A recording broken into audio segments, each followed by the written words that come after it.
Hi everyone, in today's video I will show you how to install Ubuntu server in Windows 11 or Windows 10, but this process is not the same as we used to do because we do not use any virtualization software like VirtualBox or VMware. We are going to use Windows. So actually in Windows 10 and Windows 11 they announced that we can install Ubuntu server inside the Windows. So let's start the process.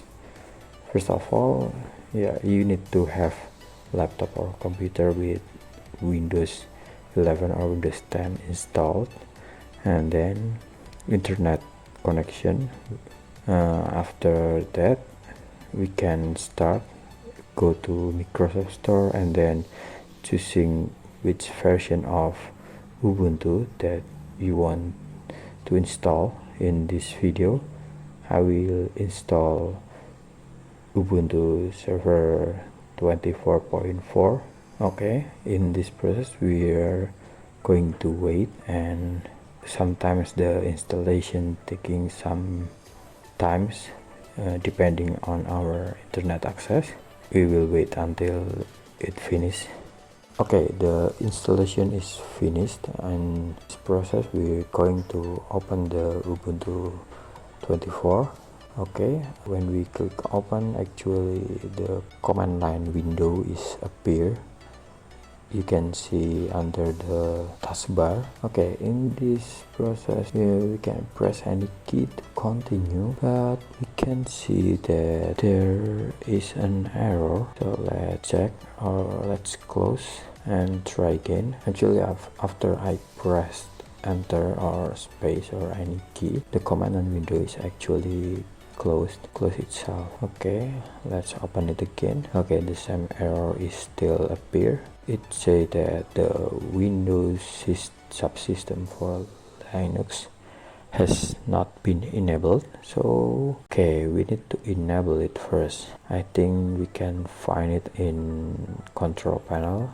Actually there is a menu that we can disable or enable feature, or turn off or turn on feature on Windows. Okay, you can just press start and find control panel, open it, and then in the left side of the menu just to choose the turn Windows feature on or off.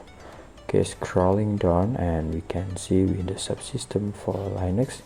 Check it and click OK. Okay, we will wait in this process until the changes is applied. Okay, Windows needs to reboot your PC to finish installing the requested changes. Okay, let's try restart the PC or the laptop.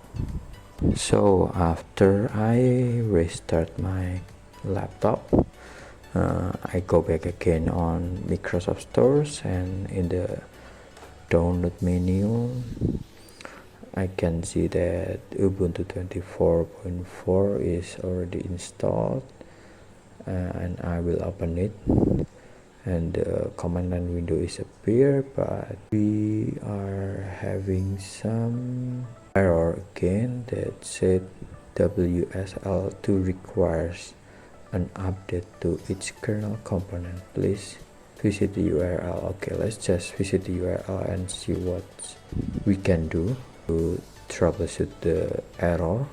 So actually it's kind of a service that we need to turn on, but in this time we are not using control panel. We are going to use Windows PowerShell to enable virtual machine feature.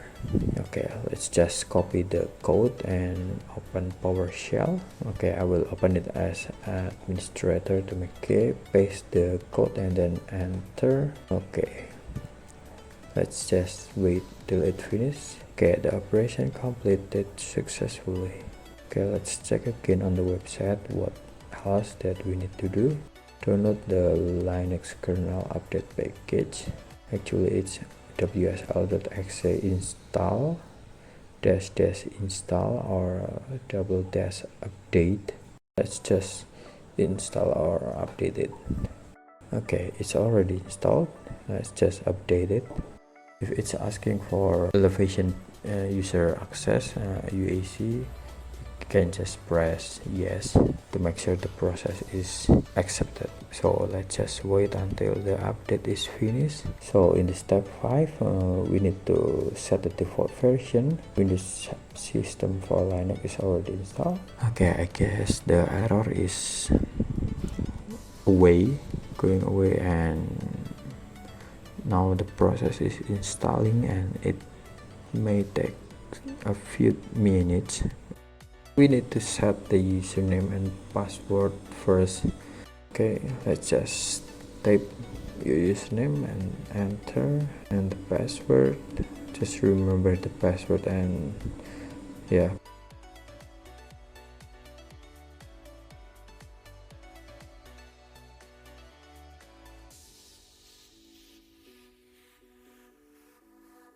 Yakub at ThinkPad at Christia. It's actually my computer name. For the first timer, I think I'm quite happy actually that do not need to install or download the ISO, installing VMware or any virtualization software. Just need to download it in Microsoft Store, enabling some feature. We're finished. Okay, let's try to update the Ubuntu server. Make sure that it's already the latest one. I mean the package is updated.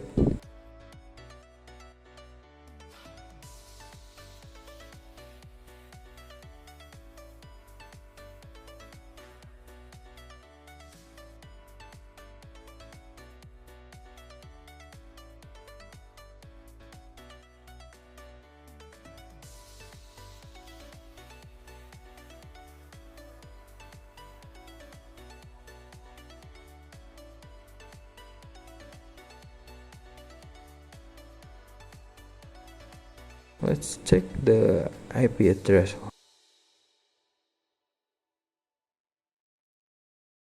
So we need to install networking tools to check the IP.